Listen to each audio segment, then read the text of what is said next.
क्या आपने कभी सोचा है कि एक साधारण जनगणना कैसे बन सकती है देश की सबसे बड़ी सियासी जंग का हथियार?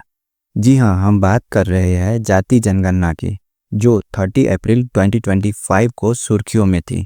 Is it a step towards social justice या फिर हिंदुओं को बांटने की गहरी साजिश?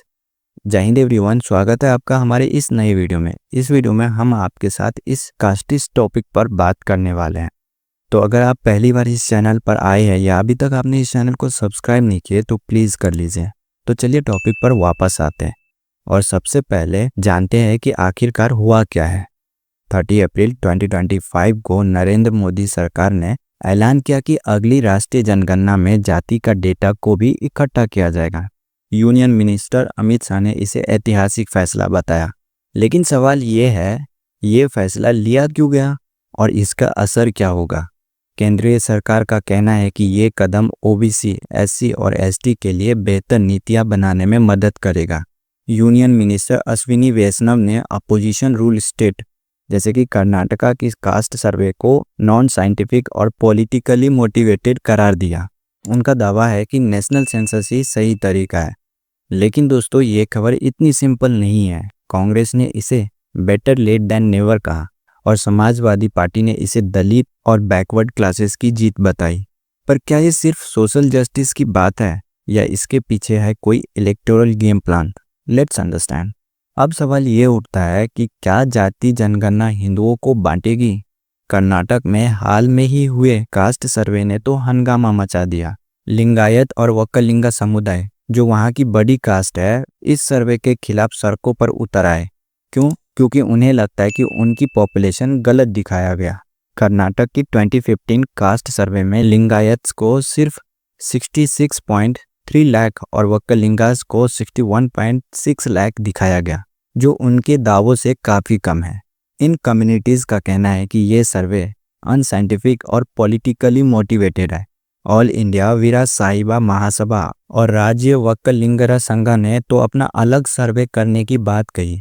इसे साफ है कि कास्ट सेंसस से कास्ट आइडेंटिटीज और स्ट्रांग हो सकती है, जो हिंदुओं में यूनिटी को चैलेंज कर सकती है।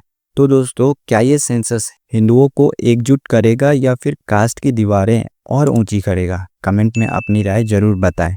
अब आइए देखते हैं आखिर कास्ट सेंसस की ज़रूरत क्या है। सपोर्टर्स का कहना है कि बिना एक्यूरेट डेटा के हम ओबीसी, एससी, एसटी के लिए सही पॉलिसीज नहीं बना सकते। राहुल गांधी ने तो कास्ट सेंसस को सोशल जस्टिस का हथियार तक कहा है। 1980s में मंडल कमीशन ने अनुमान लगाया था कि ओबीसी भारत की पॉपुलेशन का 52% है, लेकिन वो डेटा पुराना हो चुका है। बिहार की 2022 कास्ट सर्वे ने दिखाया कि ओबीसी और एक्सट्रीमली बैकवर्ड क्लासेस मिलाकर 63% से ज़्यादा है। इस डेटा की वजह से बिहार में रिजर्वेशन 50% से बढ़कर 65% कर दिया गया। नेशनल सेंसस से ऐसा ही एक्यूरेट डेटा मिल सकता है, जो वेलफेयर स्कीम्स को बेहतर बना सकता है।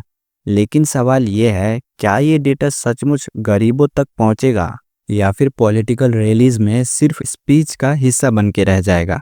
दोस्तों, अब बात करते हैं उस सियासी खेल की जो कास्ट सेंसस के पीछे छुपा हो सकता है। बीजेपी हो या कांग्रेस, हर कोई इस इशू को अपने फायदे के लिए यूज कर रहा है। लेकिन असली एजेंडा क्या है?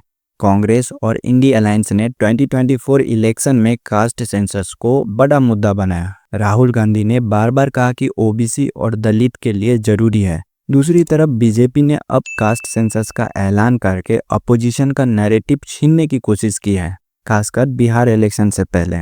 यूनियन मिनिस्टर वैष्णव ने कांग्रेस पर तंज कसा कि वो कास्ट सेंसस को पॉलिटिकल टूल की तरह इस्तेमाल करते हैं। कर्नाटक में वक्कलिंगा और लिंगायत लीडर्स ने भी आरोप लगाया कि सर्वे का डेटा मैनिपुलेटेड किया गया था ताकि कुछ कास्ट्स को फायदा दिया जा सके। तो क्या ये सेंसस सिर्फ वोट बैंक की पॉलिटिक्स है या फिर इसके पीछे है कोई बड़ा social change? Let's explore the alternatives. अगर कास्ट सेंसस इतना कंट्रोवर्शियल है तो क्या इसका कोई अल्टरनेटिव हो सकता है? एक्सपर्ट्स का कहना है कि हाँ, कुछ और रास्ते हैं जो बिना कास्ट को हाईलाइट किए इक्वलिटीज ला सकते हैं। पहला ऑप्शन है सोशियो इकोनॉमिक सर्वे, जो कास्ट की जगह इनकम, एजुकेशन और रिसोर्सेज पर फोकस करेगा। 2011 का socio economic and caste census ऐसा ही था। दूसरा, हम इकोनॉमिक क्राइटेरिया जैसे EWS रिजर्वेशन की तरह पॉलिसीज बना सकते हैं जो 2019 में बिना कंट्रोवर्सी के लागू हुई थी। तीसरा, स्पेसिफिक मार्जिनलाइज्ड ग्रुप्स के लिए टारगेटेड सर्वे किया जा सकता है जैसे नोमैडिक ट्राइब्स के लिए। और चौथा, यूनिवर्सल स्कीम्स जैसे आयुष्मान भारत को और बढ़ाया जा सकता है ताकि कास्ट की ज़रूरत न पड़े। तो दोस्तों, क्या आपको लगता है कि ये अल्टरनेटिव्स कास्ट सेंसस से बेहतर है या फिर कास्ट सेंसस ही है एकमात्र सॉल्यूशन? आपका जवाब कमेंट सेक्शन में ज़रूर दीजिए। तो ये थी पूरी कहानी कास्ट सेंसस की, एक ऐसा मुद्दा जो सोशल जस्टिस और पॉलिटिकल गेम के बीच फंसा हुआ है। Is it a game changer for India या फिर एक डिवाइसिव ट्रैप है? ये फैसला आपका है। अगर आपको ये वीडियो इन्फॉर्मेटिव लगा हो तो इसे लाइक कीजिए, अपने जान पहचान वालों के साथ शेयर कीजिए और अभी तक आपने इस चैनल को सब्सक्राइब नहीं किए तो प्लीज़ कर लीजिए। तो चलिए मिलते हैं अगले वीडियो में, तब तक के लिए जय हिंद, वंदे मातरम।